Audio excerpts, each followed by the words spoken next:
Hello everyone, চলে আসলাম আরেকটা নতুন আনপ্যাকিং ভিডিও নিয়ে। সো দেখতেই পাচ্ছেন খুব বড় একটা পার্সেল আইজার জন্য চলে এসেছে। সো অলরেডি এটা খোলা আছে, কজ আমি চেক আউট করে নিয়েছিলাম। এগুলো ছিল খুব সুন্দর সুন্দর কিছু টি শার্টের সেট আইজার জন্য। 5টা ছিল। সো আপনাদের সামনে একটু সুন্দর করে গুনে নিলাম যে 5টাই আছে নাকি। সো কালারগুলো কিন্তু আসলে খুব ইউনিক। সো এখন দেখার পালা হচ্ছে যে ভিতরের প্রিন্টগুলো ঠিকঠাক আছে নাকি, আমি যেরকম দেখে অর্ডার করেছিলাম।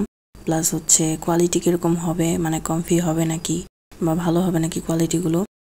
সো প্রথমেই দেখিয়ে দিচ্ছি কি কি প্রিন্ট আছে। প্রথমে এটা ছিল একটা পুকি প্রিন্টের, এটা খুব সুন্দর ছিল। তারপর একটা ছিল বাটারফ্লাই থিমের, এই থিমটার টি শার্টটা খুব সুন্দর ছিল। তারপর এটা ছিল একটা ডাক থিমের, এটাও আমার কাছে ভালো লেগেছে, মানে প্রত্যেকটা প্রিন্টই সুন্দর ছিল। আর এটা ছিল একটা কিউট ক্যাট থিমের, কিটি একটা ক্যাট ছিল। আর লাস্টলি এটা একটা কিউট বারবি টাইপের থিম ছিল, গার্ল বারবি আর কি এরকম। ওদের প্রত্যেকটা প্রিন্টই এত বেশি সুন্দর ছিল যে আমি অনেক কনফিউজ ছিলাম। সো চলেন এখন একটা আনপ্যাকিং করে দেখি। সো প্রথমে আনপ্যাকিং করে আমার কাছে একটু বড় মনে হচ্ছিল, সাইজটা পড়া মনে হলো যে না আইজাকে পড়ালে ঠিক হবে। যেহেতু আইজার এখন 1.5 ইয়ার্স রানিং, সো আমি 2 বছরেরটা নিয়েছিলাম। আর পরার পর বের করার পর বেশি সুন্দর লাগছিল। এটার স্লিভের পোর্শনটা খুব সুন্দর ছিল, আর এটার সাথে একটা প্রিন্টের এরকম প্যান্ট ছিল।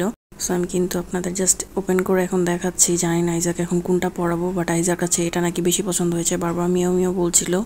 সো চলেন এটাই আইজাকে এখন পরিয়ে দেখাবো। আর হাতে নেওয়ার পর আমার কাছে ভালোই কমফোর্টেবল লাগছিল, মানে যদি বাইরেও না পরাতে চান আপনারা রেগুলার বাসায় পরানোর জন্য খুবই কমফি হবে এগুলা। সো দেখেন এটার প্রিন্টটা খুব সুন্দর, প্যান্টের ভিতরে এক্সট্রা করে মানে মেয়ের হাতের থাবার মতো ছিল। সো সি আইজাকে কিন্তু মাসালা খুবই বেশি প্রিটি লাগছিল এটাতে। কালারটা খুব সুন্দর, ব্রাইট অ্যান্ড কিউট ছিল। এরকম টাইপের একটা প্রিন্টই দেখেছিল আমাদের ওখানে। কোয়ালিটি বলবো না অনেক বেশি ভালো, বাট রেগুলার পরার জন্য ভালো। সো আপনারা নিয়ে দেখতে পারেন, পেজটা মেনশন করে দিব। আল্লাহ হাফেজ।